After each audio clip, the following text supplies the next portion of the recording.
because there's another live stream from your favorite YouTuber who just dropped his pen. That's right. And the subtitle is Watch This Instead because pretty soon Dante Lopez is going to be doing a live stream concurrently with mine. And unless you're a real nerd who's probably going to have both live streams up in different windows, well, you should probably watch this one. I'm just playing. He's a good dude. In fact, actually, he's going to be playing a cameo in the upcoming Killbot video, which is going to be published on Monday. I spent today uploading it, and I can't wait for you all to see it because I feel like it's the funniest video that I've done in a while. Okay, so we've got Foxifer. You've shown up to a lot of my live streams in the past. Thank you so much. Janae, good morning. Well, it's good evening at the moment because it's about 6:30 p.m. Eastern Standard Time for me. Let's see. Metal Media. Glad I made this one early. Hi, Killbot from Mono the Nightmare.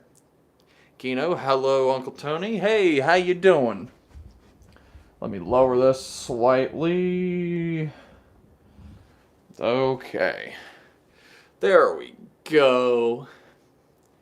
Now, we're gonna have lots of fun today as we talk a lot of trash. But we're not just gonna talk trash, we're gonna talk about the metal. Yeah.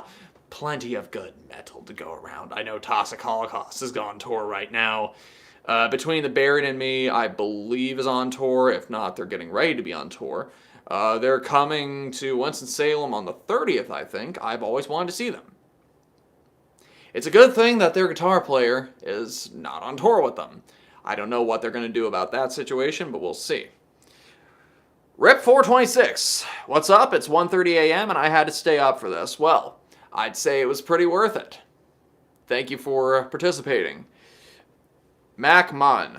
Still can't decide if I'm staying for the stream or going over to Dante's when it starts. Why don't you be a total geek and have both of our streams going on concurrently? You can have mine in one window, you can have his in another window, and we can, like, you know, talk at the same time. Maybe you can mute him for about 2 minutes, and then watch me for 3 minutes, and then you can mute me for 1 minute, watch him for 2 minutes, and then mute him for another 3. I don't know. Let's see. Serene Pierre, hey, how you doing? Spook Show Reviews. Helmet announced that they're playing live at my local club, but it's 18 and over. How do I get in? Fake IDs, I guess. You didn't hear that from me, obviously, but I've never really had to do that. Megan Raquel, once again, I'm watching you from work. Well, hey, I'm sure that it beats doing whatever you were doing at the office. I've been there. Metal Manic. Hey, I'm not going to be able to be part of your stream today. I'm eating Applebee's today. Hope you're doing great, though. Well, thank you for tuning in, at least. Because your participation fuels the stream and its reach. Now, I'm going to bring this a little closer, just because that's getting on my nerves slightly. There we go. Now we have a closer view to your favorite Uncle Tony. There's only one. Benjamin Kovac, yes, Killbot stream. Well, that's good. Glad you could make it. William Cantrell, did you see my comment? Yes.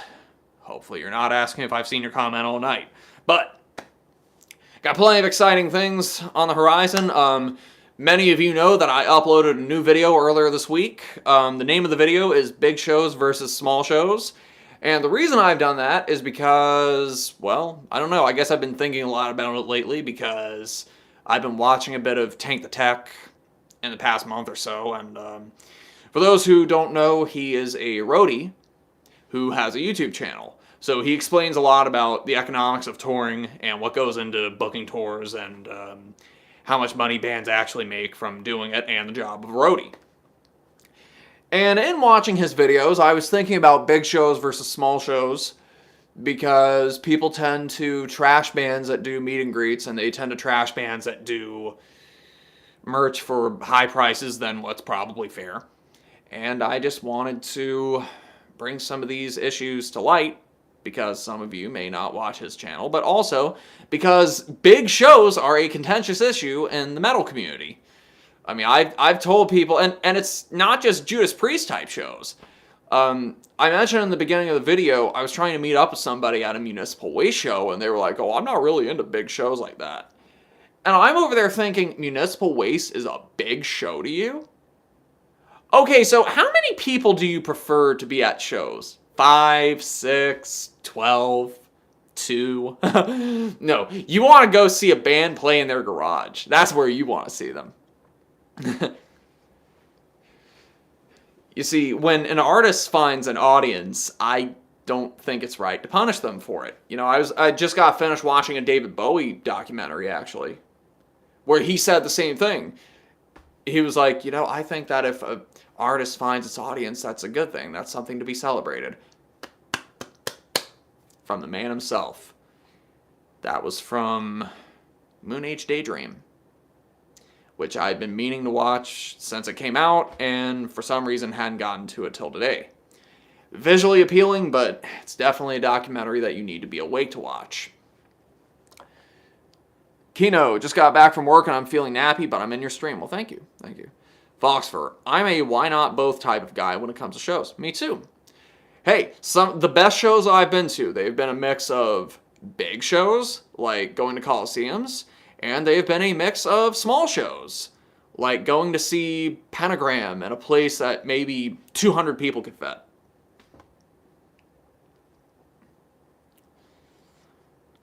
They both have their pros and cons. Yes, they do. Dysphoria Software, am I saying that right? What are your opinions on the Earache full dynamic range digipacks? The sound quality is excellent. The packaging sucks. I think it is the definitive way to own Entombed's Wolverine Blues because it includes all the samples. You know, because there are a million versions of that album, but this is the one definitive version where you know that you're going to get all of the movie samples, which, to be fair, the samples don't necessarily make or break the album, but it is better to have them, I think. And they sound great. The only thing is, no pictures, no liner notes, no lyrics. And we have a super chat! Hell yes! Hell yes! Thank you! They Live, We Sleep. Here's a 10. Thank you so much. That's going to go towards my growingly expensive trip to Portland. I'll get to that in a minute. And speaking of which, let's see, the Wretched Abyss just asked me if I'm going to go see Cannibal Corpse and Mayhem in Charlotte, and unfortunately the answer is no, because I'm going to be in Portland that week to go see Agalloch. That's not the only show I'm going to be missing that week either. Nick Cave is coming, and I am so bummed that I'm going to miss that. I've been wanting to see him for a while, and yeah, Asheville, I think, is the first day of the tour, and then Durham is the second day, but I'm leaving on the day he plays Asheville, I think. So, let me get back to these comments right quick. Don Payne, are you seeing Mudvayne and GWAR on Sunday? They're going to be in Charlotte. No, because I don't want to see Mudvayne, and I don't want to travel to fucking Charlotte to go see Mudvayne either. Like, I feel like if I go, I would go just to see GWAR and then leave right afterwards, but to be honest with you, the last time I saw GWAR, they kind of sucked, so. And it breaks my heart to say that because they're probably my favorite band of all time, but man, I've seen them a lot of times, and the last time I saw them, it was just sad. Crates Cloud, do you have any more goth content in the works? Well, I am going to Goth Night tomorrow night, and I do have 2 new shirts that you might find interesting. This one, since I mentioned Agalloch a minute ago, I know that Fields of the Nephilim is one of John Hamm's favorite bands, and I really love them myself as well. So, got myself a Fields of the Nephilim shirt, which took a while to get here because it shipped from England, but yeah, really happy to have this. In fact, I'm probably going to wear it. No, I'm not going to wear it tomorrow night. I'm going to wear this one tomorrow night. Now, this one I'm excited for. This one I got directly from Alien Sex Fiend. This one glows in the dark. Yes, I'm going to wear this tomorrow night at the club. Yeah, that's going to be fun. And I'm going to go to a cat cafe beforehand. So, like, with glow-in-the-dark shirts, you have to, like, leave them in the sun for a few minutes for them to work properly. So, yeah, I'm excited about that one. Of the new bands that I've been listening to in the last year, they are definitely among the best, in my opinion. Christian Botha, do you think you'll hit a point where you're burnout? been going to the show the last 25 years, and I think I got my fill. I don't know, man. I hope not, because music is my main reason to live. It's the big thing that I enjoy. You know, I enjoy seeing bands, I enjoy making music, I enjoy doing videos where I talk about the music and celebrate the music. That's what the channel is. It's celebrating the music. Lately, though, I am focusing more on bands that I haven't seen already, so people are asking me if I'm going to go see Toxic Holocaust in the next 2 weeks, I think they're coming. And the answer is no, because I've already seen them twice. So lately I'm focusing on bands I haven't seen. I haven't seen Between the Buried and Me, so I'm probably going to go see them instead.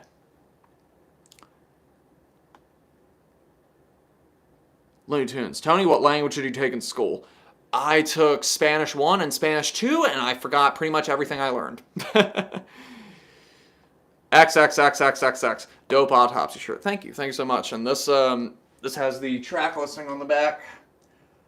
I know some of them, they have the lyrics Dead, Stiff and Cold in your box to decay. Well, this one... I also wear this shirt in the new video, so... Tony, did you hear of Tony Bennett's passing? Yep. He was... His voice was a gift. May he rest. Exhumator. He's saying that Dismember finally reissued their first 3 albums.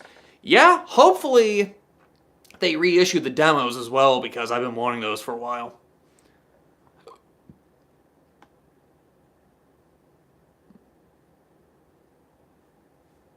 Trauma Hound says, is Nick Cave still great without the Bad Seeds? Well, it's basically a solo piano tour that he's doing.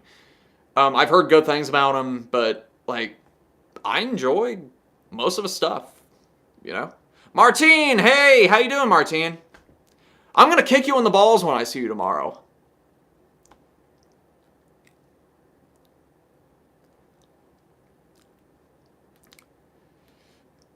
It's Hardcore HSJ. Come to Savannah, Georgia. Bad Obsession Records.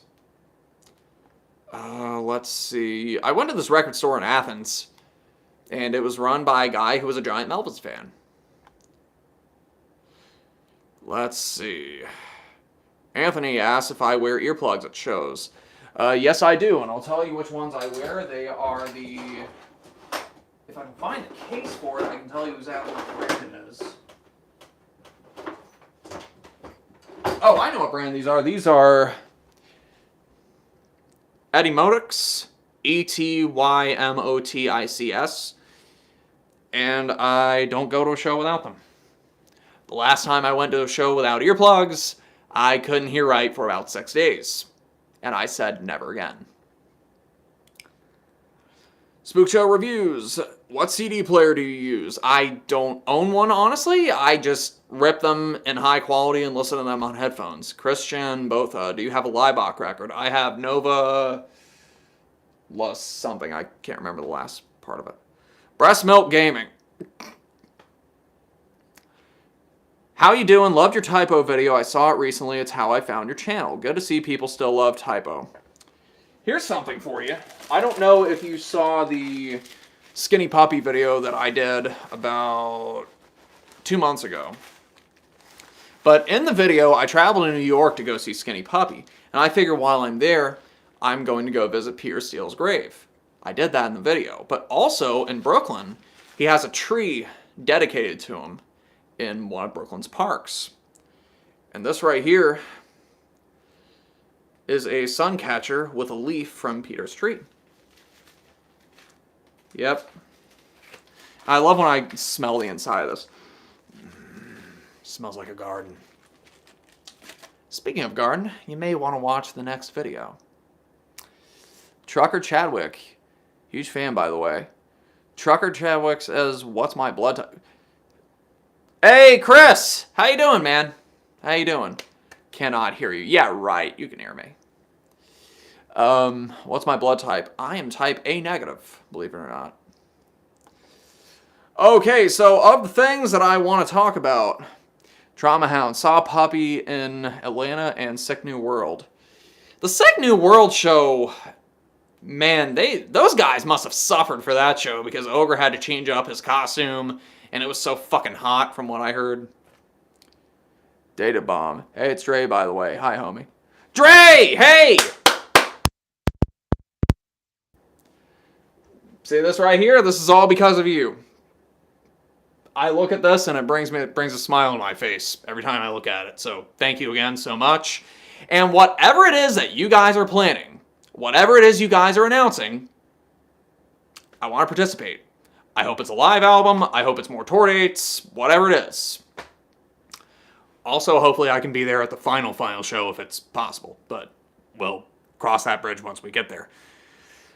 Chris says, I'm good and just waiting on Well You Know and Lilith is good too. Honored, glad that could happen. Data bomb. Yep. Yeah, Justin looks like he's having a good time on tour. Hopefully Ogre saw that video too, because that was, well, he can vouch for me. Okay, so let's see. Libs Circo says, yesterday I found out that my dad's a big grindcore fan. He listened to it since the early 90s. He also was known as the Suicidal Tendencies fan. Well, that's really cool. That's really cool. Speaking of grindcore, I'm going to be helping my mom move next month. And she is moving to a town in Massachusetts. Well, near this location is Newton, Massachusetts. And guess who's buried in Newton, Massachusetts? Seth Putnam. There aren't really a lot of pictures of Seth's grave. And I'm thinking maybe I might do this. I'm not sure what the reaction's going to be. Thinking about doing a music video about going to visit the grave. Okay? Anal Cunt fans are going to know the joke behind this, but basically the name of the music video is going to be Visiting Seth Putnam's Grave is Gay. Okay, and I'm gonna wear rainbow shirts. I'm gonna have a pride flag. I'm gonna fucking do like those type moves. I'm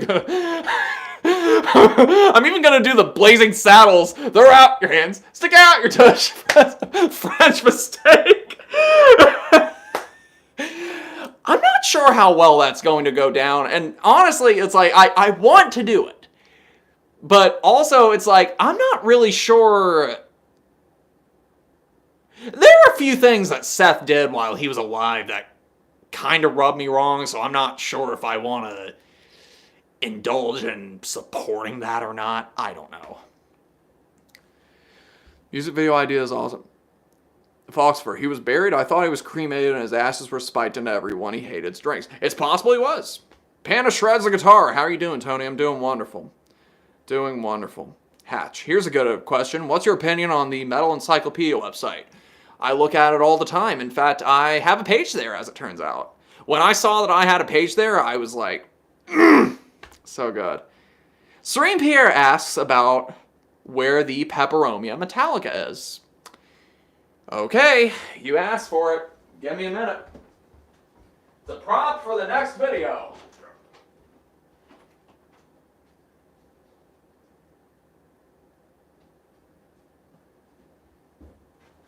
I left this thing in the windowsill so we could get some sunlight, but basically, the prop for the next video, this is the red tree plant, and it is scientifically known as Peperomia metallica. Yes, that is its actual name. And let's just say that it's a prop for the next video.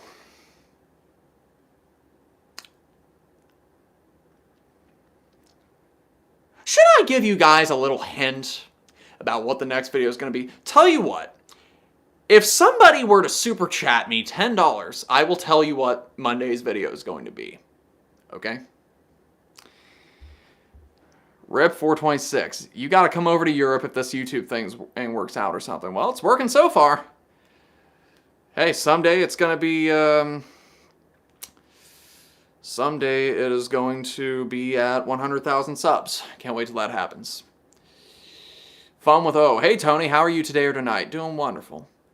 Life and Liberty. Would you collab with Thrash TV? We've talked about it a few times, but really it's more just wondering what we're going to do. Same thing with Emily Herweg. I asked her recently, hey, when the hell are you and me going to do something? She was like, oh, but I don't know, we have to think of something to do, so, I did go on a live stream on Jaxby the Ripper's channel. pretty recently, which, yeah, the very beginning of it's interesting. It catches your attention right away. I put soccer balls under my shirt so that it looked like I had great big boobies. And I was like, my eyes are up here, thank you. It was an interesting stream, to say the least. TJ369, hey, how you doing? Underscore, how you doing? Let's see. A-Man98, hey, how you doing, bud? Alex T, what do you think of the state of BC Rich Guitars at the moment? Man, they've been dead for a few years. There's been so much drama from the custom shop and all the stuff that Dave was talking about the custom shop and about Byrne and all the people he worked with. And this is coming from me. I actually met Dave. I met him once, and, yeah, there's a reason he was fired from BC Rich. That's all I'm gonna say. Let's see, Janine, hey, how you doing? Collab with Infidel Amsterdam. Dude, I love Infidel. I would love to do something with him one day. But let's see, of the topics we're going to discuss, we already talked about some of these things. We were talking about Skinny Puppy, some lovely woman who I found on social media. She did a Skinny Puppy zine, and I got to submit a little story for her about going to see them on this tour. And currently, the zine is being tossed around like a joint at an art college, and it's being delayed and being delivered to me. But as soon as I get it, I'll post about it. But of the exciting things I want to talk to you about, how many of you are excited to see the remix and remastered version of GWAR's Battle Maximus? The final album with Odorous Urungus. I'll say this. I am so glad they changed the artwork. Basically, they're using the band photo from the back of the album, and they're adding the little thorns up top. I could go without the thorns personally, but you know what? It's an improvement over this. For a band whose focus is so much on visuals, this is the worst artwork GWAR has ever done. All it is GWAR, Battle Maximus. No imagination, no nothing. Just the name of the band and the name of the album. It sucks. And this is the European edition of the album, so it has 2 bonus tracks. Well, this remix and remastered version is going to have those bonus tracks and an unreleased track. So basically, I'm just buying the thing for the bonus track, but also they uploaded the remix version of Fly Now yesterday, and I've never heard it with so much clarity. Sounds really good. I always thought the drums on that album sounded too clicky, and the mastering was just too loud, but you know what? Some people may say, oh, the album's only 10 years old, it doesn't need to be remastered. Yes, it does. Yes, it does. I thought it needed to be remastered when I bought it 10 years ago. God, it's been 10 years ago. Where'd that fucking time go? Serene Pierre just super chatted me. €5. Thank you so much. I don't know if it'll help with Portland, but I'm very curious about the next video. Well, since you mentioned the next video here, I will tell you what it is. Okay, so, the Pepperoni of Metallica. This is an idea that I thought of last year. And by the time I thought of it, it was too late in the year to do anything about it. Because it was turning into fall. Well, debatably it was too late this year too because, well, it was so fucking hot filming it the last 3 days that I actually had to go inside and wipe myself off because I was just drenched in sweat. In fact, there are certain parts of the video where if you look, my hair is soaked. Anyway, the video. Garden of Metal. Okay? Garden of Metal. I thought of this last year.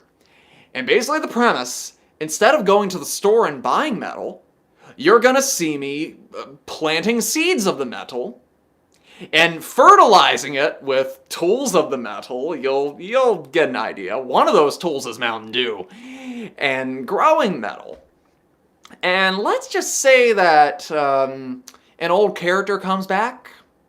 And like I said in the beginning of this stream, Dante Lopez does a voice cameo. So that's going to be really nice. Yeah, I finished it this morning and uploaded it this morning, but it's not going to be published until Monday. In fact, if you guys watch my social media pages, you're going to see a promo on Sunday. So, yeah. Stay tuned for that.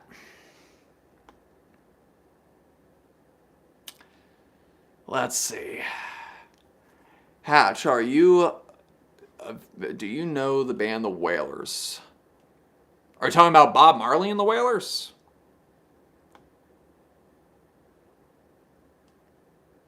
Alex T, are you planning to release any new music? Yes, I am, because I got that baritone guitar back in May, and lately I've been writing a doom metal song. And this is going to be different from my other stuff, because this is going to have time signature changes. It's going to have 2 distinct sections. Okay? And actually, I was watching this documentary. It's called Soaring Highs and Brutal Lows. It's about women singers in metal. Okay? Talking about their experiences and what got them into metal. And it got me thinking, I want a woman to sing on the song. Just to make things really different, since I'm trying to be really different this time. I can't really think of anybody who can do it. There's someone in Texas that I asked. I was like, hey, so what are your clean vocals like? And she was like, oh, well, I don't really do a lot of clean vocals. It's like, okay. I was subliminally asking her to do something for the track, but I don't know. They Live, We Sleep. What is your favorite Bolt Thrower album at the moment? The last one. Those ones loyal. Underscore gave me a $2 super chat. Thank you so much. Did you get that new CD tower yet? Yes, I did, and there are stickers on it all over. Got some London After Midnight stickers, some Alien Sex Fiend stickers, GWAR bar sticker. I love that thing, man. Got all my Blu-rays and all my movies on there, and it's good because I did just finish out all the Buffy DVDs that I was missing. Let's see, we got another super chat, $5. Your friendly neighborhood Uncle Pete. Thank you so much. I have to recommend Chris Grove, Fires in the Fall, and Black Braid 2. Definitely my top 10 black metal albums of this year. Well, that's good. That's lovely. I'll have to look at those. As far as black metal goes, I actually just got this book from Decibel, USBM, A Revolution of Identity in American Black Metal. And the reason I bought this is because, well, and I'll touch on this even more, I'm going to see Agalloch in a couple months. And there's a chapter specifically dedicated to Agalloch and their history. And I haven't had the chance to read it yet, but I'm excited to do so.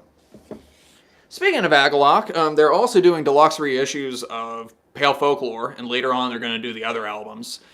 And I already own Pale Folklore, but this is going to come with like a big book detailing the history of the album and behind-the-scenes pictures. And I've been wanting to do a video on Agalloch for years. Now that they're back together, I think it's going to have to be on the back burner. Like, unless one of them dies. Like, I kind of have a rule that I don't really do videos on bands anymore unless I know that they're not going to release any more albums. Because the moment they release another album, that's going to date the video. But also, speaking of Agalloch, I spent a fortune on... Oh, wrong one. Spent a fortune on this one not too long ago. This is the Compendium Archives, which is the 2-disc version of the Demonstration Archives. This one's signed and personalized by John. I'm thinking about taking it to Portland with me so I can have him scribble out the other guy's name and have him write something funny like, fuck this guy, this is for you, Tony.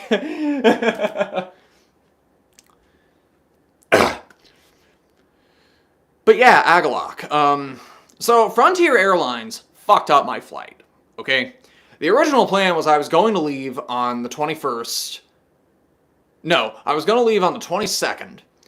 The show was going to happen on the 23rd, and I was going to go home on the 24th. Well, the airline fucked up my flights to where I wouldn't have any time to explore. Originally, it was going to get there at 1 o'clock Portland time. And yeah, that's what was going to happen. It was going to be a layover in Denver. They changed it to where there was going to be a layover in Las Vegas, and I wouldn't get there until 6 o'clock at night. Yeah, if I'm going to go across the country, I want to explore for a little bit. So, I worked out the logistics, I did some number crunching, and I think the best option for me was to book a flight 2 days earlier. Fortunately, the airline refunded my money without any penalty. And actually, this flight was about $50 cheaper than the original flight, so I got $50 back. The only thing I had to pay for were 2 extra days at the Airbnb, which... whew! Not too proud of that. But you know what? It's cheaper than getting something cheap and then having to Uber back and forth everywhere. Fuck it. It's going to be a great show. You know, this is their first North American show since 2015. This is huge. I'm extremely excited to see them. In fact, I got to meet John at a Pelorian show when Pelorian was still a thing. And he seemed like a nice dude. Actually, he got me into Drab Majesty. The original idea was I was going to wear that Drab Majesty shirt that I own. But then I was like, well, he's more of a fan of Fields of the Nephilim. I should just get a Fields of the Nephilim fan. Like, I figure if I wear a Fields of the Nephilim shirt, maybe he'll be more tempted to autograph something. I don't know. Alpha Royale, speaking of the puppy, what do you think the surprise is going to be in 4 days? I hope it's a live album. It's always been a dream of mine to be on a live album. Well, to be at a show where a live album is being recorded. Rick Persley, do you like old GWAR or new GWAR? Old GWAR. Like, I still support them. Like, people say, oh, well, GWAR isn't good without Dave, but you know what? There's still no band out there like GWAR. I would rather live in a world with the current GWAR than live in a world with no GWAR. That's just me, though. I will say this, though. I listened to the last album, and I thought, what the hell is this? Not necessarily in a good way.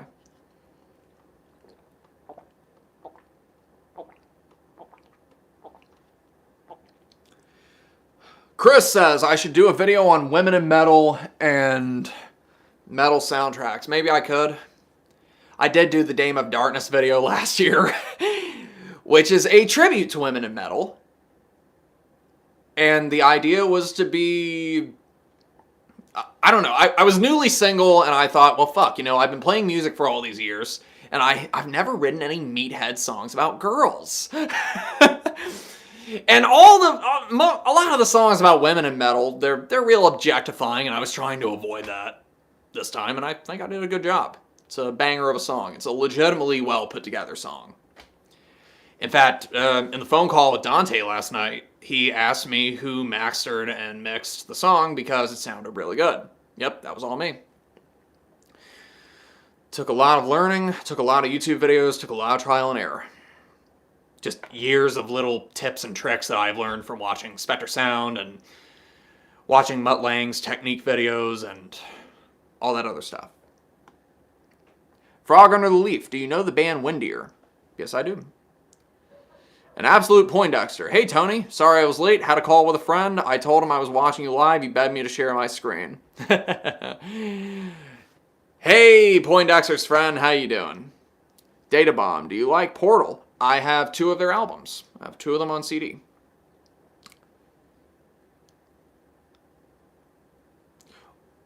Rill says, it's interesting how whoever operates Bathory's distribution rights tries to pretend Octagon doesn't exist. Well, I think it's because nobody in Bathory's fan base wants Octagon to exist. And I'm a Bathory fan, but that is the only Bathory album that I still don't own, and I'm not in a rush to get it. Fuck that album. Monolith. Are you a fan of the crust punk band Misery? Yep, I've got their album on my iTunes. I'm not trying to right click, I'm trying to scroll down. Okay, trying to keep up with these. They Live, We Sleep. For the sake of metal, would you maybe someday do a hair care video? Maybe. I actually washed my hair today because, like, here's the thing about the new video. Okay, I mentioned Dame of Darkness a minute ago. Dame of Darkness was recorded in 90-degree weather last year in a building. It was so fucking hot and humid all day long, it was a miserable video to shoot. The difference is that with this video that's upcoming, Garden of Metal, it took 3 days, Tuesday, Wednesday, and Thursday. And it was 90 degrees, but it wasn't shot in a building. It was shot outside, almost the whole video. I was going in the house in between takes just to wipe sweat off myself. It was miserable in a way, but also, like, I know that it's going to be a good video if I'm laughing my ass off in between takes. So, there was plenty of this. I feel like that this is the funniest video I've done in a long time, so... Yeah, you guys are going to love this. This is a special one. Trust me. And there's another plant that I used in the video. You're going to have to see. You'll see. Okay. Rip 426. I gotta go. It's been great. Well, that's lovely. Thank you for joining. What else can we talk about? So, body count, just instrumental, but it's a single that's from the upcoming album. I haven't had the chance to listen to it yet, but all I can say is, if it's anything like the last two body count albums, it's going to be a monster. Whew. It is going to be a monster, because those last two albums, honestly, are the best albums they ever did. And I'm a big fan of the first album, with Cop Killer and Evil Dick and Voodoo. Great stuff, but man, those last two albums, so heavy. And they picked great guests to be on that album, too. Riley, of course, Amy Lee, which was weird that Amy Lee was on that album, but it fit perfectly. Hey, we got another super chat. $7 from They Live, We Sleep. Gotta go finish work. Enjoy the rest of the evening. I will enjoy the evening, because these super chats are quite lovely. They're gonna help. They're gonna help with the trip funds. Where did I get the horrendous poster? I got this poster and this Celtic Frost poster from the Metalhead box. The horrendous poster came when Decibel was doing their Decibel tour back in 2017, when they had Creator, Obituary, Horrendous, and Midnight. Actually, there's a Midnight poster above my bed, so yeah. Metalhead box, that's the thing that I missed about the Metalhead box in the later Metalhead box videos, was I missed the posters. And I told Melissa that. I was like, hey, you should bring the posters back, but I don't know what happened. Mono the Nightmare says you gotta head out. Well, thank you for joining in. Tell you what band I'd love to see. I told you all that I'm going to be doing this doom metal song. Well, I'm a big fan of Swallow the Sun, and I'm having to refrain from listening to them while I'm doing the song, because I don't want to be too influenced by Swallow the Sun while I record this. But Swallow the Sun just announced a tour, and I would love to go see them. Unfortunately, they're not coming to North Carolina, the fuckers! They're also touring with the rip-off version of Batushka, which it's a controversial move on their part. I have a feeling that a lot of people are just going to go to see Swallow the Sun and then they're going to leave, but yeah. I feel like that's what I would do. Crates Clouds. The last Obituary tour with Immolation was killer. Have you ever gone to see Obituary live? I've seen them 7 times. Immolation, that was my 3rd time seeing them. Incredible. And the nice thing about Immolation being on tour was Jason from Origin. He is a roadie for Immolation when he's not on tour with Origin. So it was nice to see him as well. Actually, John from Incantation was at that show too. Which he goes to a lot of the shows in North Carolina.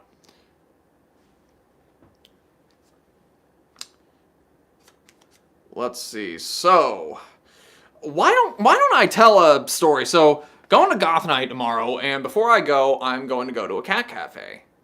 I found out at the last minute, the last Goth Night, that there was a cat cafe about 3 minutes away. So, I booked the last reservation available, and I had fun. There was a kitty there who was blind in one eye, so that one eye looked like a marble. It was pretty badass. It's like, you want to adopt all of them, but then you remember, that's probably not a good idea. But they did have hot chocolate, they had coffee, they had stickers. I got a sticker. And it was fun, just playing with the kitties. It's like I got Jezebel here, and I can't get enough of just one cat. Gotta hang around 5 or 6 more.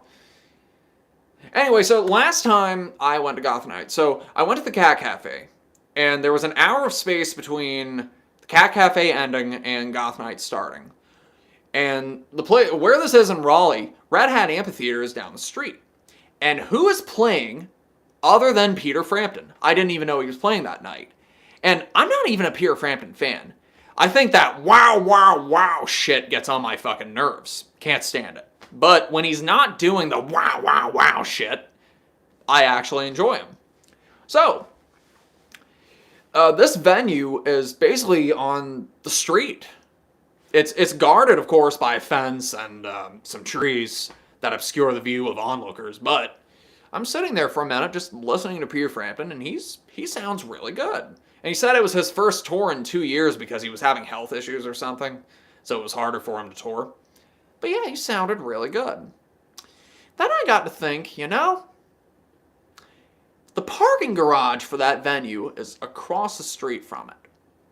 So I bet if I go up to the second or third floor, I'll be able to watch Peter Frampton from the parking garage.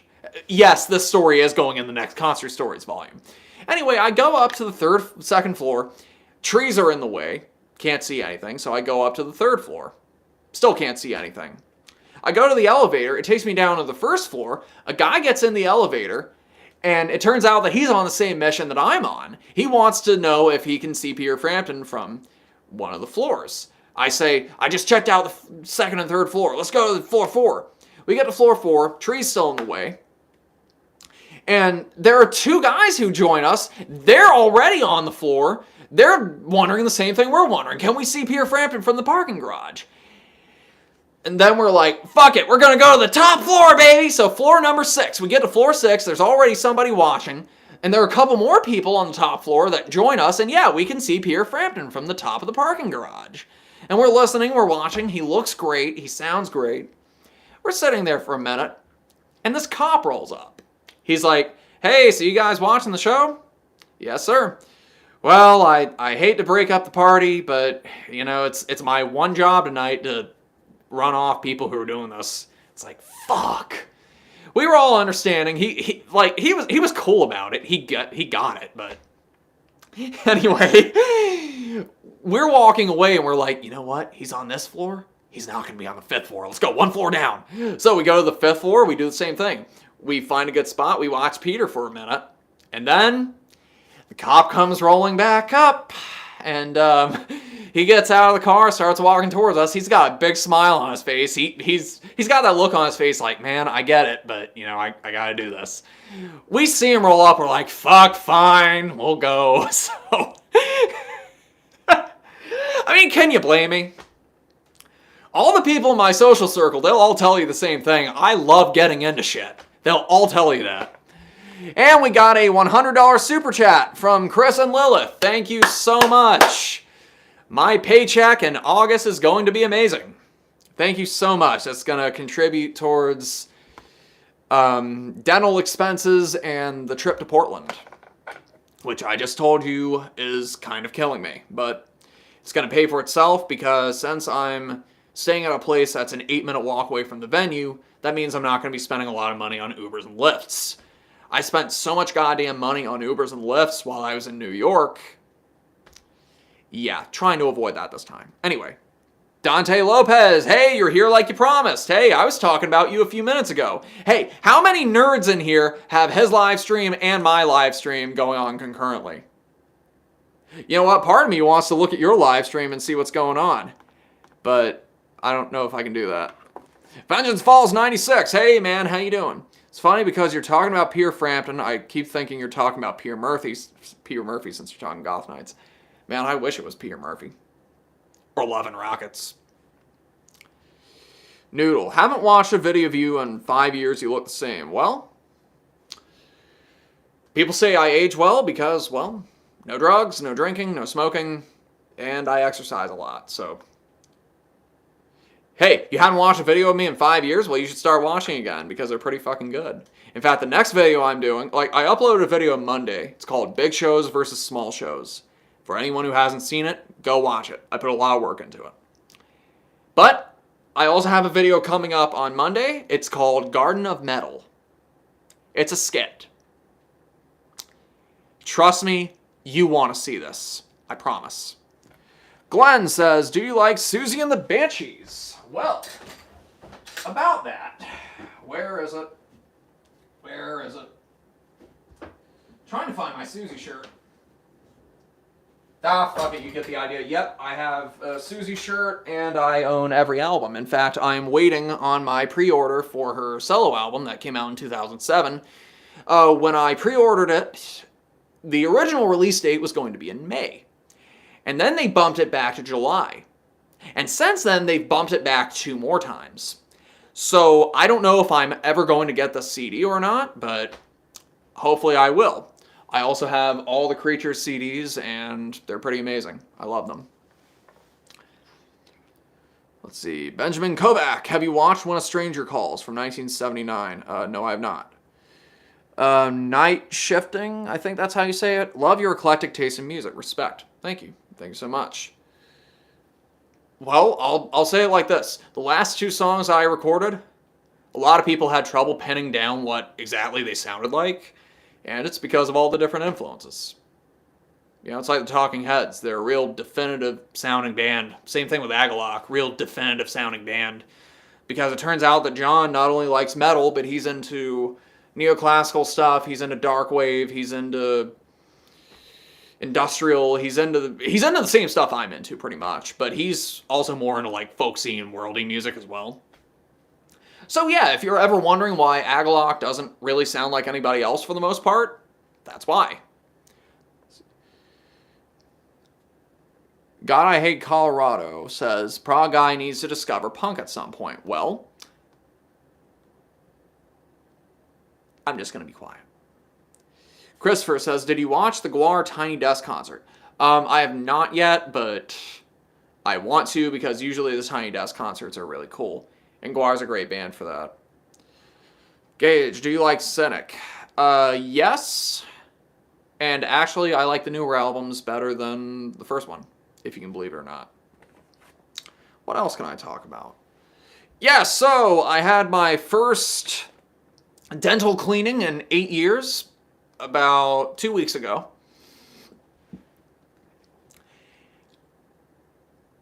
Let me give all of you $1 million worth of advice. Don't do what I did. Don't wait 8 years to go get a cleaning. I was in so much pain that whole day. Like, I still had my wisdom teeth, and there was so much goddamn calculus on the wisdom teeth, and they had to reach real far, and they had to drill extra hard on the calculus. And man, that hurt so fucking bad. There was so much blood, and it was so painful. I needed breaks. While I was sitting there in the chair, I was like, please, just give me a minute. But hey, my mouth feels a lot better, my breath's better, and yeah.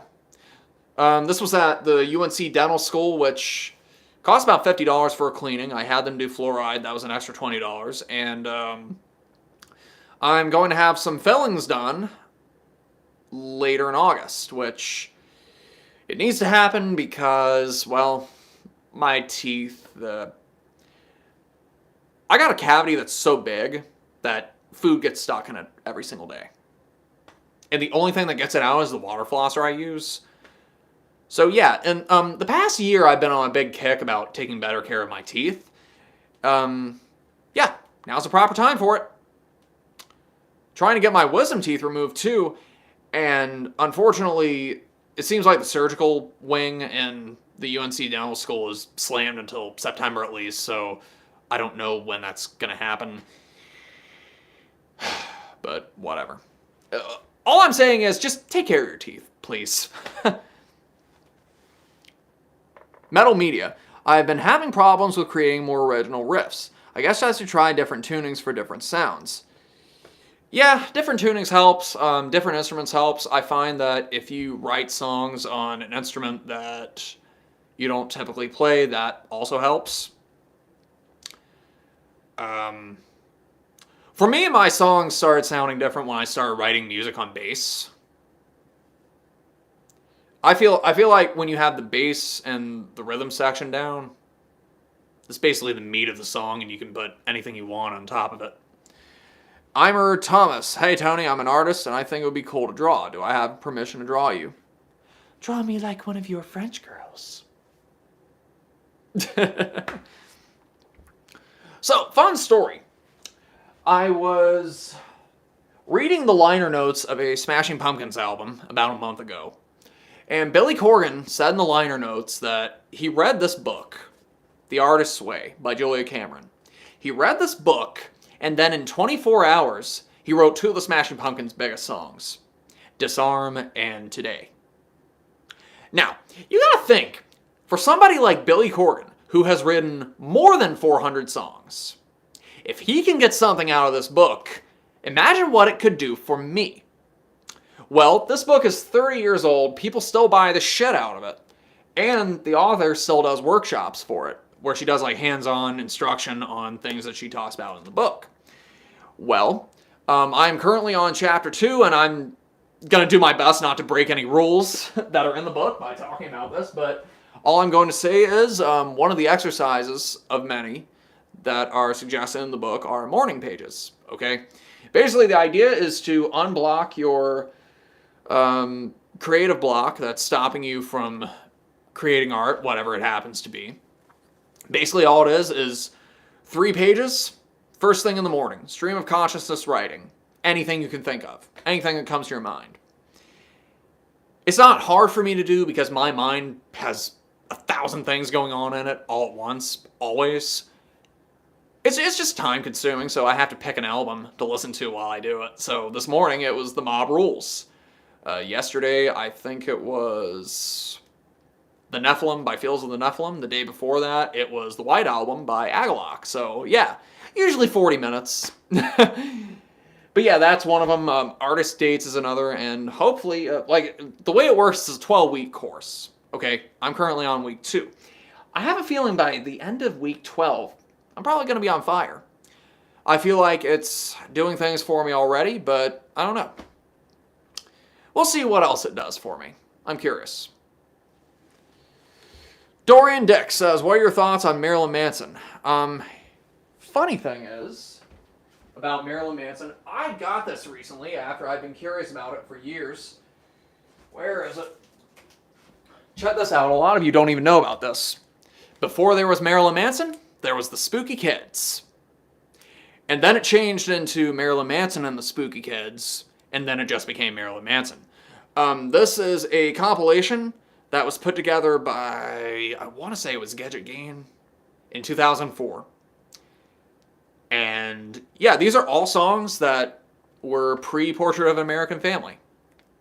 And none of these songs ever got re-recorded, which sucks because Meat for a Queen, White Knuckles, these would have fit perfectly on Portrait. But yeah, really cool, interesting stuff. But as far as Manson goes, I like his stuff up to about 2004, I guess, and then after that he just sucks.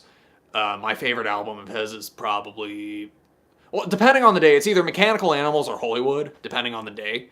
Like, Mechanical Animals is his best produced album, I think. Hollywood, I think, is his best conceptual album, probably, but generally Mechanical Animals is just a tighter, better put together album. Antichrist Superstar, of course, produced by Trent Reznor, a masterpiece, but again, too many songs, you know? I feel like if they trimmed maybe 2 or 3, it would be a tighter, more consistent album.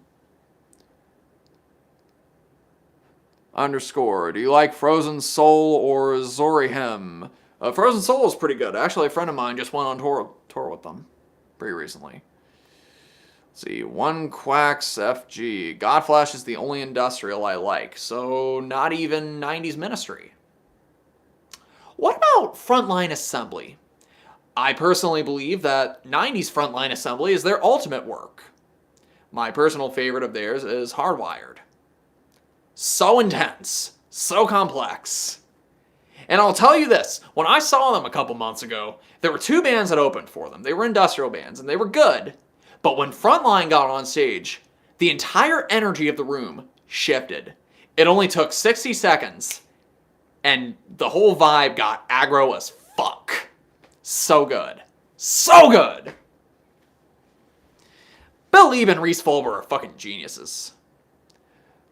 Vladislav Onupco, hopefully I'm pronouncing that right. Never got a chance to thank you for the Metalhead review. Not only rewatched it a few times, but friends I recommended to now have a better idea of why I listen to metal. Well, that's good. Still one of my favorite movies. Beautifully made. Exhumator, what's your opinion on Godflesh? I own every album. I want to see them, and they're not stopping near me. Fuckers. Crate Clouds, FLA is my favorite band, and Implode is unbelievable. Yep, great stuff. Bradley, hey, what are your thoughts on Nails? Yeah, great stuff. Alexander Fleming, what is your favorite metal album of all time? Well, Entombed Left Hand Path, Autopsy Mental Funeral, it's on my shirt. Terrorizer World Downfall, I Dare Say Ministry Filth Pig. All amazing albums. It's hard to pick a favorite one because it's like picking your favorite children. Okay. What else can we talk? Oh yeah, so I was in McKay's the other day. I was picking up some records for Chris. He's in this live stream. And there was a Queen record. Okay, there was Jazz. It was brand new and sealed, $15. Well, I was in line getting ready to check out, and the guy in front of me, older guy, he was like, "Oh, you got Queen Jazz. That thing's brand new. Hell yeah. I had this in the 70s when I was a kid. I still have my copy." And he was telling me that inside there's a poster that got banned because it's basically the poster of all the naked bicycle women from the bicycle race music video. Well, supposedly that poster caused such a shitstorm in the 70s that the band had to stop including the posters, and instead they included postcards that you had to fill out and send to them, and they'll send you the poster.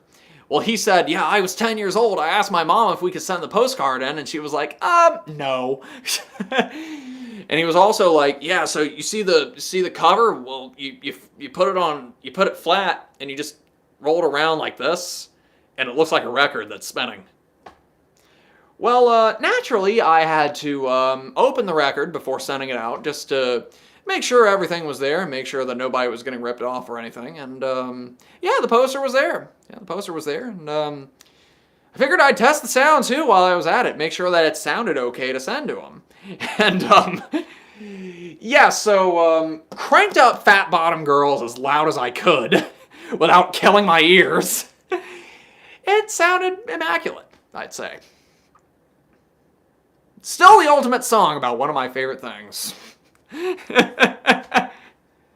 Fucking banger. And Roger Bain, the drummer, he's a left-handed drummer. You know, not a lot of people talk about left-handed drummers, but he's one of them. I think Mike Portnoy is a left-handed drummer too. What else can I talk about? How long have we been streaming? We started streaming 57 minutes ago. Got a lot of stuff done. Poppy Zine, Queen Record, Portland Issues, The Artist's Way, upcoming video, upcoming song. Alright, so we've officially run out of topics, so I'm just going to drink some water and check out some comments.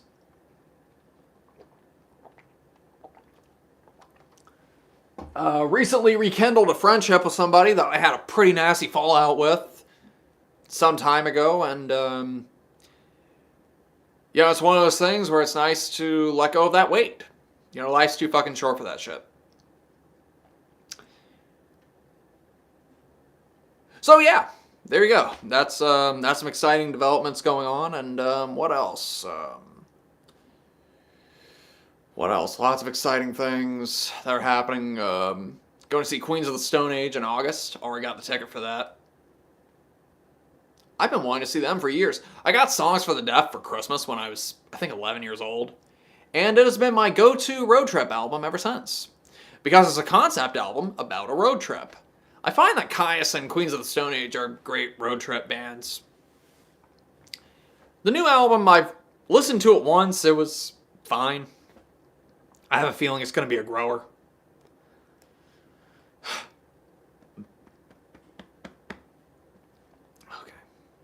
A-Man98, looking forward to the next Cannibal Corpse album? Yep, already pre-ordered it. That's going to be good. Hopefully it's better than the last one. The last one was good, but I feel like I heard it before. That's the thing about a lot of these bands that have been around for a long time.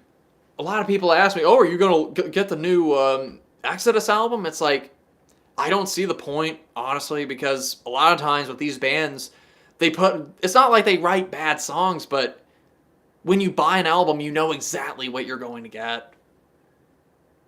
When you've been around that long and you've recorded 20 albums, you know what the fuck you're going to get. It's like Obituary, the last album. It's a good album, but I'd heard all of it before. A million times. You know? And that's not a diss on Obituary at all. If it isn't broken, don't fix it. But, you know, I don't know. I guess lately I'm just preferring music that challenges me more. I don't know. Christoph Mister, do you like the band Death? Yes, I do. Metal Media, Tony, do you have any advice for driving for the first time? I'm a little nervous. Well, it took me 2 tries to pass the written test, and it took me 2 tries to pass the driving test.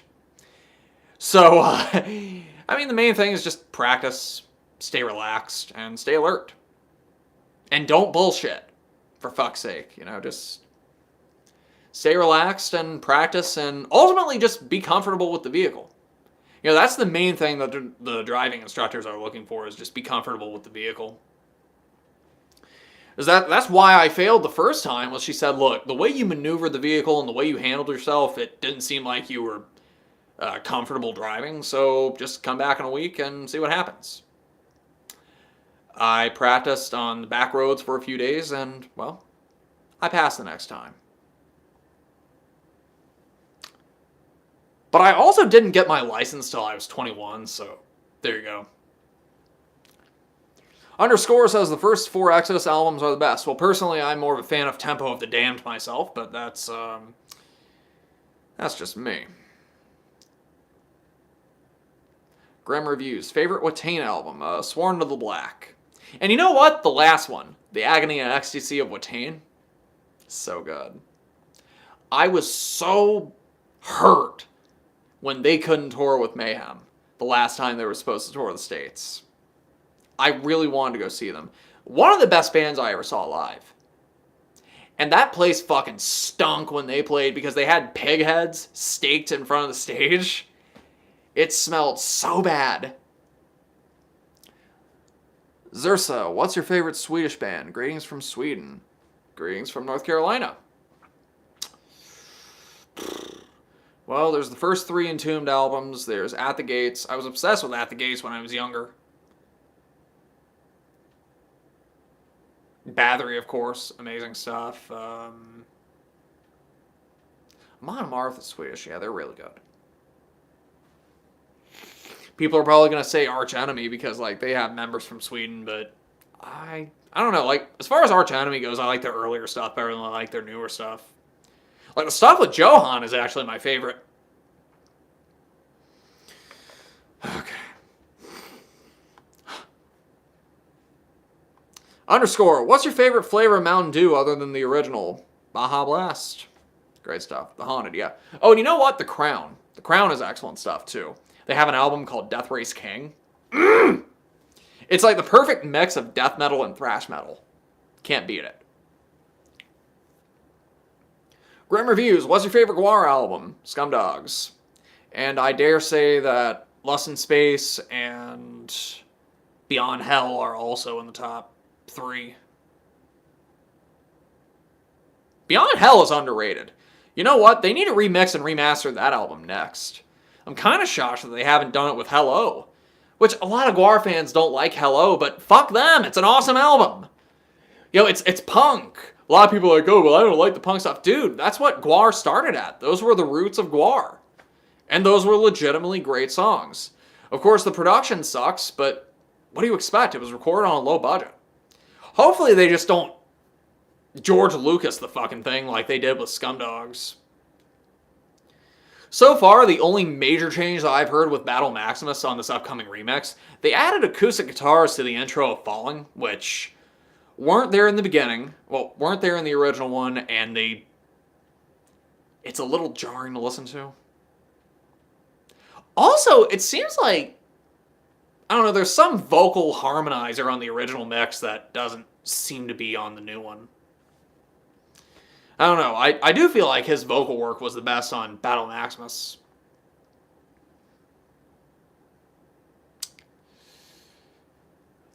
Colonel H. Stinkmeaner, are you going to see Cannibal Corpse? No, because when they're coming, I'm going to be in Portland.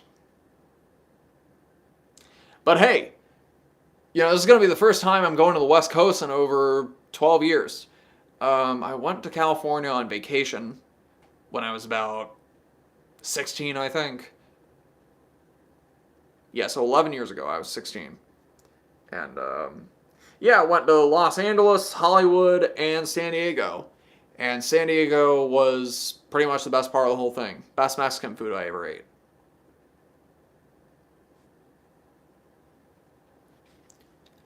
So yeah, this Portland trip, it's going to be nice to explore a bit, not just to see the show. Because I've been getting recommendations of pizza places and arcades and gardens and all sorts of great stuff while I'm there. So we'll see. Let's see, Grim Review. Somebody asked me about Typo. Frank Ferry, do you think Typo Negative still had some good music left in them, or were they running out of energy by the time of Pierre's death? Actually, I think their last album was the best. Or my favorite. Like, it depends on the day for me. Like, usually it's Dead Again, but also World Coming Down, I think, was an incredible album. This is the long box edition of Dead Again that came out on Nuclear Blast 6 months ago. So, I currently own 2 copies of Dead Again. I just had to get this long box because it just looks that cool. So, I currently own 3 long boxes. Groovy. Tell you what other book I got recently. This book on 4AD. It's called Facing the Other Way, the story of 4AD. Look at how thick this fucking thing is. It's 650 pages. Huge! And like, the text of it is like a novel, so it's gonna be a long read. You know that book smell. I know that Melodic Virtue is getting ready to release The Resonance, A Sight for Sore Eyes, Volume 2. I pre-ordered mine the day it was announced, and I can't wait to read it. Because of him, I started enjoying The Resonance. I didn't even know who they were, but generally anything Melodic Virtue does is a seal of quality, as evidenced by the Ministry book that he did that I went to the signing for. Actually, last time I talked to him, I was like, hey, you know, maybe I should interview you for the channel. You know, because me and him, when we talk about music, we end up talking for a long time because we end up liking a lot of the same stuff. So yeah, he's a great guy. Callum Cook says, October Rust is my spirit animal. I absolutely adore that album. Me too. Nice thing about Typo is that everybody has a different favorite album of theirs. And that's a testament to them because they're able to somewhat reinvent themselves on each album and their strengths on each one that appeal to different people. For Dead Again, they use live drums for the first time since Bloody Kisses. And so there's more of a band chemistry. And I feel like there's more energy in that one. Because it seems like all the instruments were recorded live. His vocal work was amazing. And the lyrics were somewhat more introspective. I mean, he was kind of becoming a born-again Christian by the time that he made that album, so there are a few lyrics about God and religion and souls and that type thing, which may rub some people the wrong way, but whatever, you know. Oh, that's really good. Oh. Jesus built my guitar tab. You made it here. We're glad you made it, bud. Have you heard of Maximum the Hormone? They were a Japanese band. No, I have not. Whew. What else can I discuss while I'm here? Oh, so useless information for all of you. So, I've been a big Kiss fan ever since I was a kid. And for some reason, something possessed me to collect all of the solo albums. Because I'm just a glutton for punishment. They all fucking suck except for Aces. But to be fair though, when you actually own them and they're in front of you, they are cool to look at because of the artworks. You know, they're all done by the same artist. But what a lot of people don't know is there actually is an official order to these albums. If you're like me and you like to stack your CDs and your records chronologically by release date, well, the release date goes, and this is by spine number: Gene, Ace, Peter, Paul. That's right. 384 or 385, 386, 387. That's technically the correct order by label catalog. Useless information, I know, but I mean, the bigger question you probably need to be asking is, why the hell do you have the solo albums? Well, like I said, I'm a collector.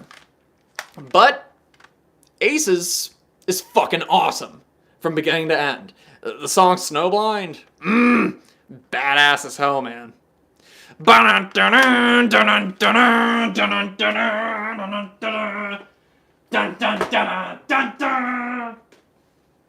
snowblind. So there was a Rush documentary that came out a few years ago. It's called Time Stands Still. And in the documentary, they're talking about their first tour. They went on tour with Kiss, one of their first tours. Well, Getty and Alex were telling a story about Ace and how Alex, they were playing around in their hotel room, and Alex came up with this character called the Bag. It was basically just a laundry bag with eye holes, and there was a face drawn on it. and the bag would do impressions, and it would do commentary in a voice like this, and he had fucking sweatpants on his arm, so he had a bag on his head, and he was moving his hands around with the fucking sweatpants on. And apparently they did this because Ace thought it was the funniest thing in the world. So they would be in their hotel rooms, and Ace would be there hanging out with the Rush guys, and Getty and Alex's impressions of Ace are spot on. They're like, where's the bag? Bring the bag over here. We want to see the bag.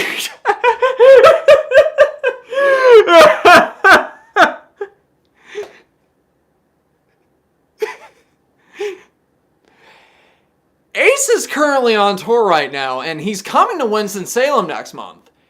Part of me wants to go see him because I've always loved Ace. He's my favorite Kiss member, him and Eric Carr. But also, I've seen footage of Ace on YouTube, and he sounds horrendous. I mean, I know that his live shows have always been kind of hit and miss anyway, but man, there was one song he played in the wrong key. The rest of his band were playing them in whatever key that they were tuned to, and he was just playing a solo in the wrong key. It reminded me of what Paul Stanley said in his book on the Farewell Tour in 2000. He was like, oh yeah, Ace would sometimes play guitar solos in the wrong key and not realize it. Yeah, I believe it. It's like he relies too much on his backing band now. And some people have suspected that he started drinking again. I hope not. But when you've lived a life like Ace Frehley has lived, he's lived a pretty hard life, so he's dealing with a lot of residual damage from just living hard, being a rock star. Dank Goku, thoughts on the Morbid Visions and Bestial Devastations re-recordings? If they want to do it, go for it. I'm just not going to listen to it. I have the original. No need for me to listen to a re-recorded version. Zursa, favorite Rush album? Probably Clockwork Angels. Rush is a strange case because a lot of people say that Rush got better as they went along. And they've released 20 albums. If you count the Feedback EP as an album. But yeah, that one's amazing. Farewell to Kings is amazing. Hemispheres. I really like Grace Under Pressure. Which a lot of people don't like their synthesizer era, but you know what? It's really good. You have to take it for what it is and not compare it to Fly By Night, Caress of Steel. And I love how he's just open with us about stuff. Well, open with what?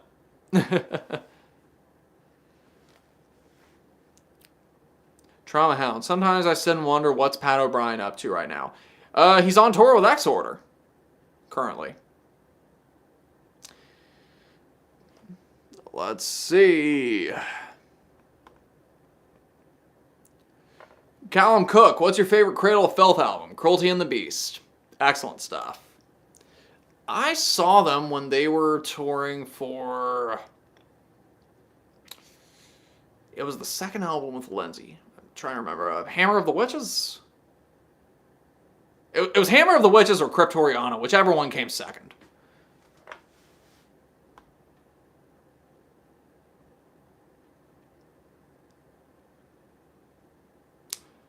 Emmer Thomas says, what's the first instrument you started playing? I started playing guitar when I was 10 years old. Trauma Hound, they let him out of the loony bin? Yes, they did. He's back on tour, but supposedly his touring ability is limited because of his criminal record, so he's able to tour the States, but when X-Order plays in other countries, they have somebody else play guitar. Metal Media. Rush evolved as they went along and found new styles. Yes, they did. And some people hate the Counterparts album. I love that album. Some people say, oh, it's a grunge album. Not necessarily. I mean, the Stick It Out music video is grunge. Very much of its time. But when you listen to the song on its own, it still sounds like Rush. It just has an edge. That whole album was just really well done. It's like Animate, Faster Than the Speed of Love,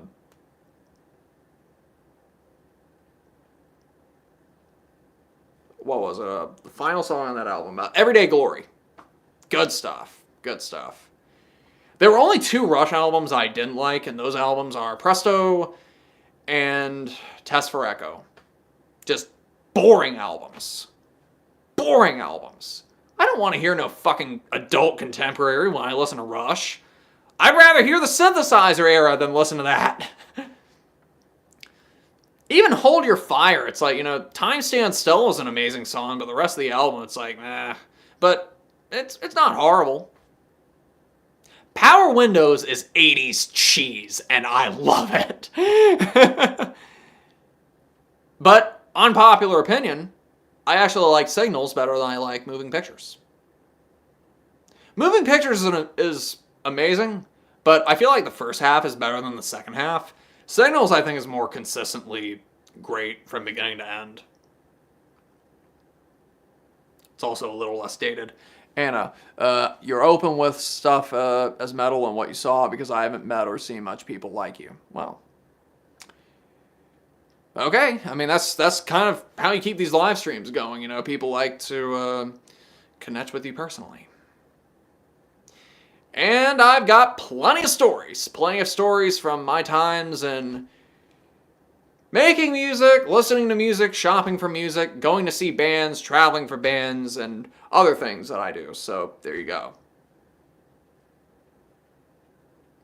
Somebody was over there. It was the traveling for shows video that I did. Somebody was like, oh, if you want to travel for shows, just buy a ticket. Why do you feel the need to make a video about it? Because I can offer you tips and advice. Things that can save you time and effort and money. People just want to bitch and bellyache about everything, man. That's the internet for you.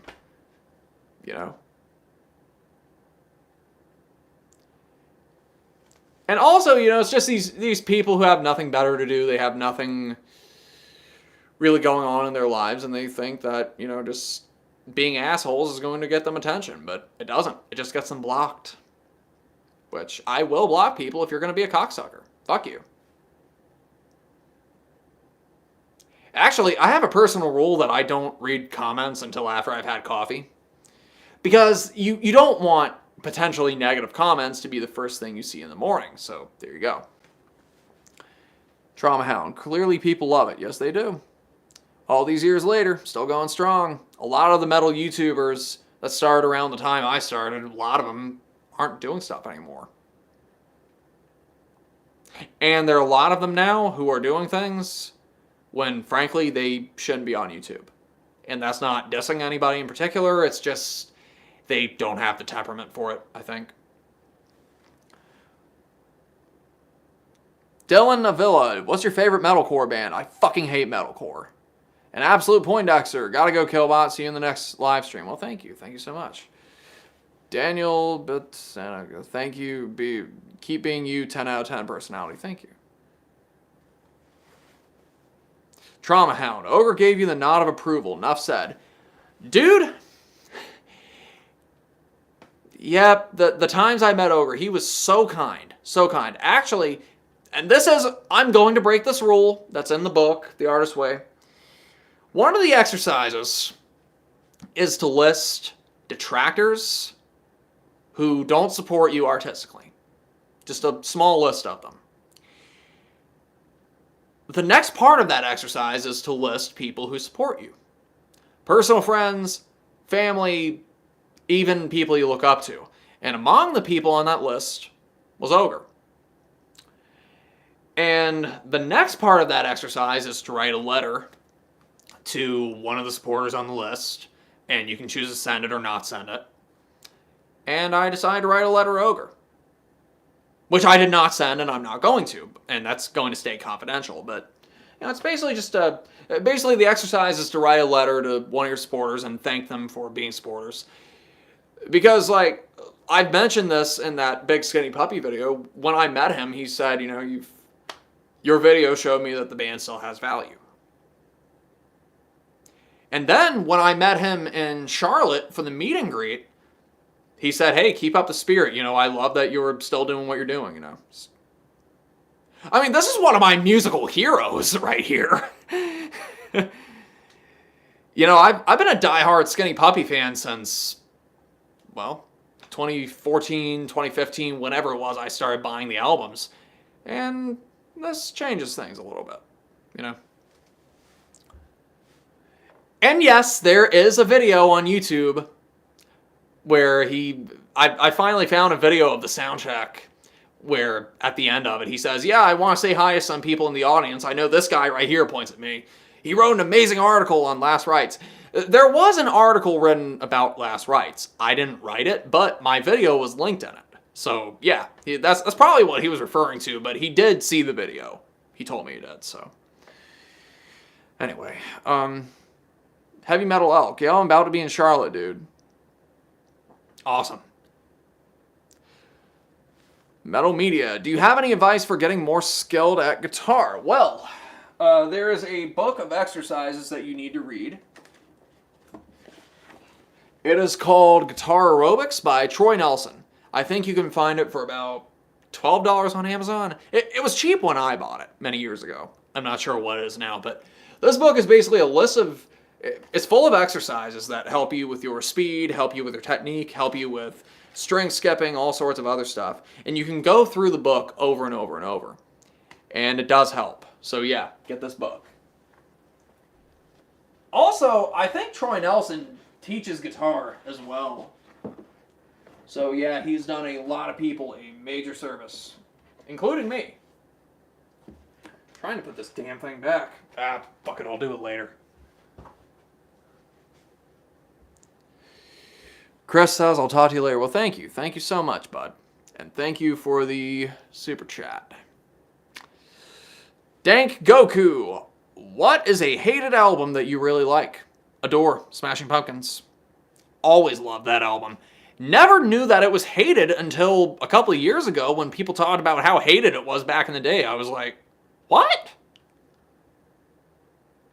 They're like, oh yeah, the electronic elements on this album suck. I'm like, but there were electronic elements on Melancholy.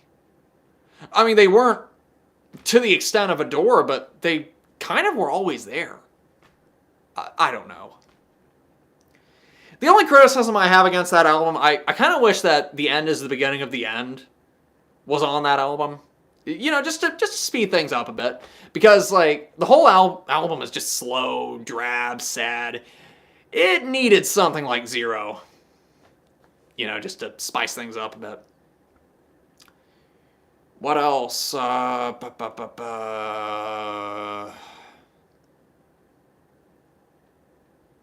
Any other hated albums I like? If I look around this room, I'll think of one.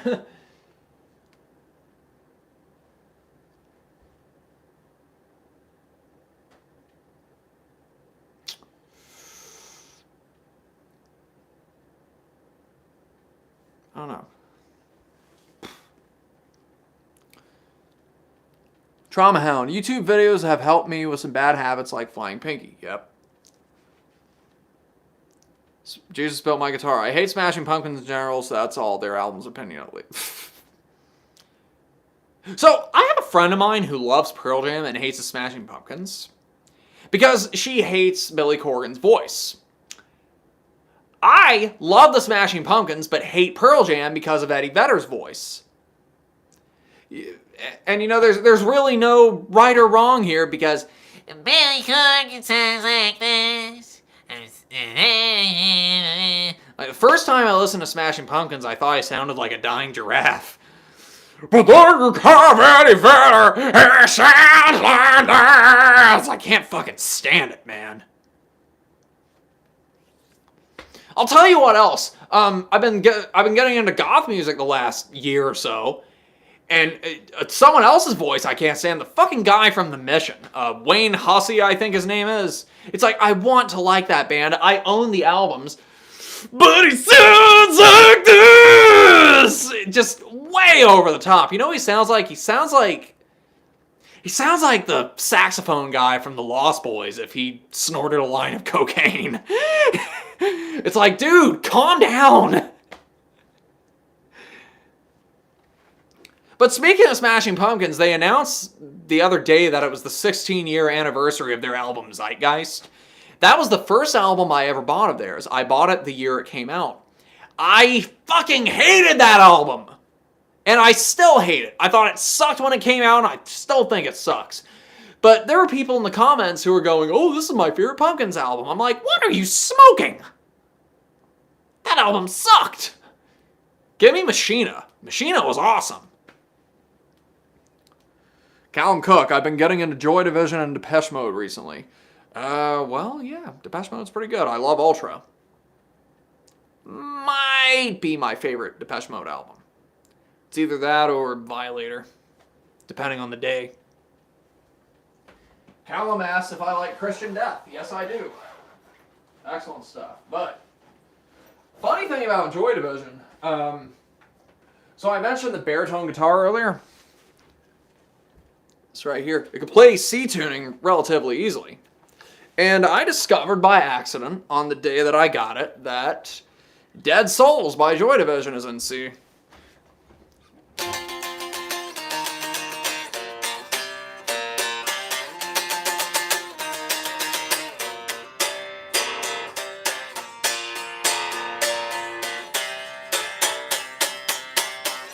They keep calling me. So good.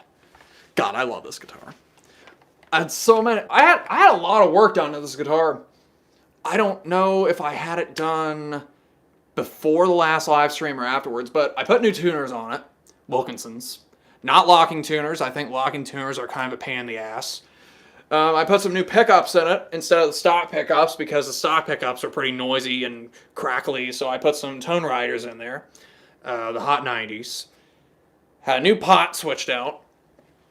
Had the frets sanded a little bit, and I also put some locking straps on these. So yeah, fucking amazing guitar. It was $180 for the unit price, and then it was $80 shipping, so about $270 invested into it before the upgrades. Had $150 worth of work at the guitar guy's place. And then, what else? Yeah, the pickups were $130 used. Well, they weren't used, it was just an open box. But yeah, the set of Tone Rider pickups were $130. That's a great deal. And the Tone Riders sound great. They punch way above their class. I mean, what the fuck? I'm not going to waste money on a $300 set of EMGs if the Tone Riders sound just as good, if not better. Like, more money does not necessarily mean it's going to sound better. Callum Cook. I got into Joy Division primarily because of the Nine Inch Nails cover of Dead Souls. I like the Nine Inch Nails version better, but there is a reason why he covered it, because the original is awesome. Listen to the live version, though. Joy Division was a better live band than they were a studio band, and when you listen to live recordings, There's a lot of energy there. You can understand why it was covered. Started streaming 90 minutes ago, so I think it would be a good idea to somewhat wrap this up a little bit because I want to go eat. So, I want to thank everybody who has joined me, donated super chats, watched the video this week. I have shirts and hoodies available on my Bandcamp page and in the Shopify page. Of course, if you go on my social media, I have a bunch of patches available for $6.66 a piece. Free shipping anywhere in the world. You can also buy these off of Etsy, as well as my shirts and my stickers. I have some stickers, so if you want stickers, the more the merrier, baby. And I've been trying to get a new t-shirt design together, but the chick who's supposed to be drawing the artwork for me hasn't messaged me in over a month, and I'm actually thinking about going with another artist because, well, you have to be responsive if you want work. It's a shame because I love her artwork. It's just, you gotta respond to my messages, please. It's not an unreasonable request. Real, I somewhat have been getting into Dead Can Dance. Within the Realms of a Dying Sun is an incredibly beautiful album. I love Dead Can Dance. Love Dead Can Dance. I've been listening to them since probably 2015. Within the Realm of a Dying Sun is my favorite album of theirs. The next one you need to check out is Into the Labyrinth. I was not that big of a fan of Spirit Chaser. And from what I understand, the new album isn't very good either. But the first album, self-titled one, that was a dark wave album. That was before they went completely neoclassical, but, it's most of the albums they've done, they're beautifully done. Another band you need to get into if you like Dead Can Dance, check out Amber Asylum. And if I can find the CD for you, I can show you the album I have. Where is it? Amber Asylum, here it is. It's called The Natural Philosophy of Love. There's a song on here called Looking Glass Reprise. Gorgeous song. It's a neoclassical album, and I believe the singer went on to a band that she's still running. It's called Worm Ouroboros. Ouroboros, Ouroboros, however the hell you pronounce it, I'm not sure. But yeah, it's really well done. Oh, one thing I forgot to show you guys, and I don't know if I showed this to you in the last live stream or when this came in. This is a keyboard key. A synthesizer key from Pragacon's Nordlied that was used on the Our Little Secret and Farstucker albums. Autographed. To Tony, praise the Lords. Praise the Lords, fuck the rest. That is key 6A.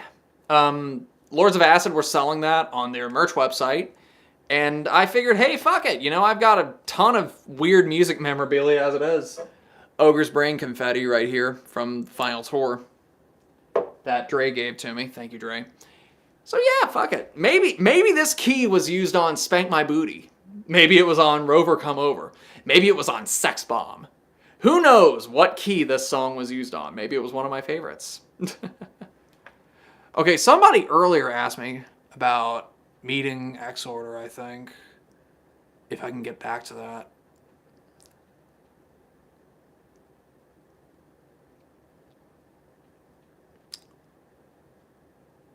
I meant to talk about that.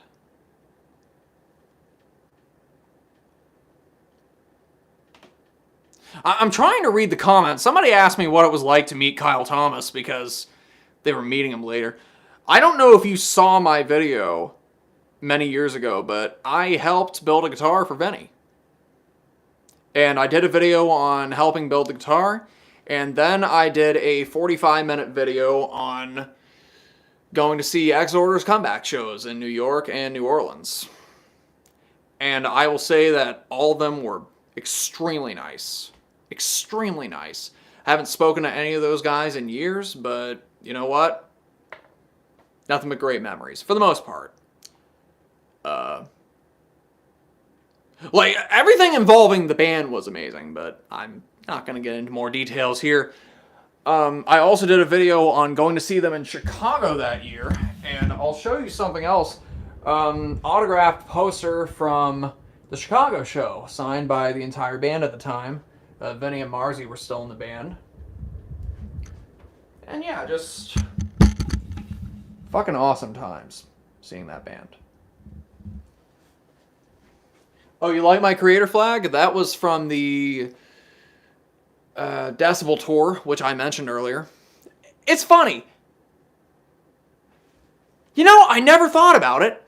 I have posters from all 4 bands from that tour. I've got an Obituary poster over there. I've got Horrendous here. I've got Midnight there. I've got Creator there. I got posters from every band that was on that tour. Holy shit.